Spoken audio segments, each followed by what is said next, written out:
Harry might be running out of a lot of things right now, but the one thing he definitely seems to be running out of is family. Because, according to royal insiders, Prince William has completely washed his hands of his younger brother. And honestly, the timing couldn't be worse. Reports have been swirling that Harry is facing serious financial pressure after a series of failed business ventures, expensive legal battles, and growing expenses in California. Not to mention, Meghan's bleeding him dry. And that's got everyone asking one question. Does Harry finally realize his mistake? Well, we're about to find out today.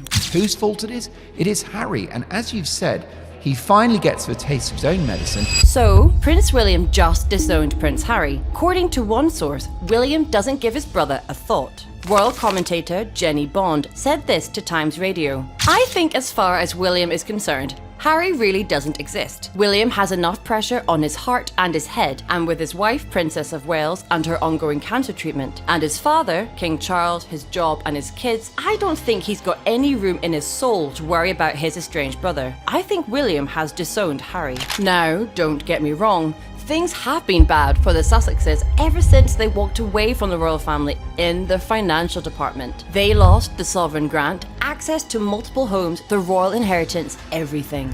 But the thing is that they did it all that willingly. What Harry didn't sign up for was Meghan bleeding him dry. She's been the breadwinner at home. Harry's focus on philanthropic work, but surprise, surprise, that doesn't write the checks. Of course, Meghan's being a menace about it. According to a source who spoke to Closer magazine, Meghan has allegedly stepped up to handle financial matters and has advised her husband to tighten their belts. The insider claimed that the situation has created additional stress within the household, with the couple making significant adjustments to their lifestyle and spending habits. But guess what? She isn't doing a good job at it. She's been taking one financial loss after another. Remember her lifestyle brand Au Revoir?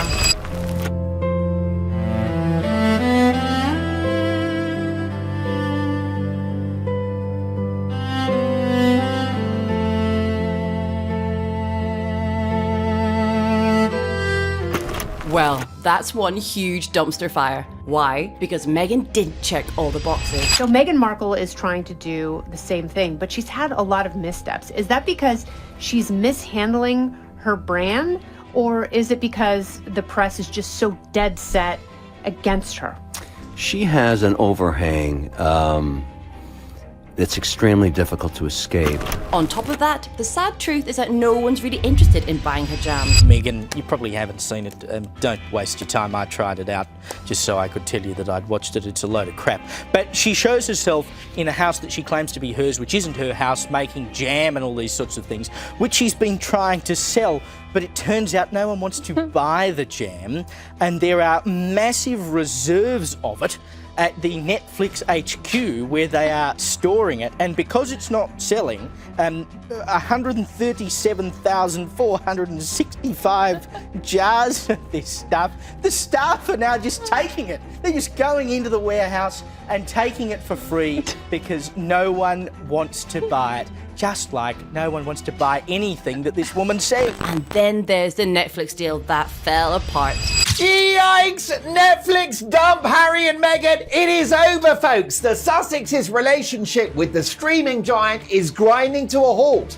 Now, it's the understanding of the Mark Dolan show that Netflix's renewed deal with the Sussexes, which was far smaller than the original agreement, is being wound down. Media insiders in the US have told this program that Netflix are, and I quote, completely done with the couple. And who could blame them? Now, I was assuming that the Sussexes stuffed their suitcases with money when they left the royal family, but apparently they didn't do anything like that. So, Meghan messing up is giving Harry a headache because he needs that money desperately. And so, when they decided to leave the royal family, collectively, the two of them, that was an incredibly stupid decision, because her whole brand was associated with royalty and what she had risen to from nothing to becoming effectively a royal, which 0.0001% of the population ever gets to do. And yet, there's a cost Obviously, you're part of a very complicated family with a complicated history.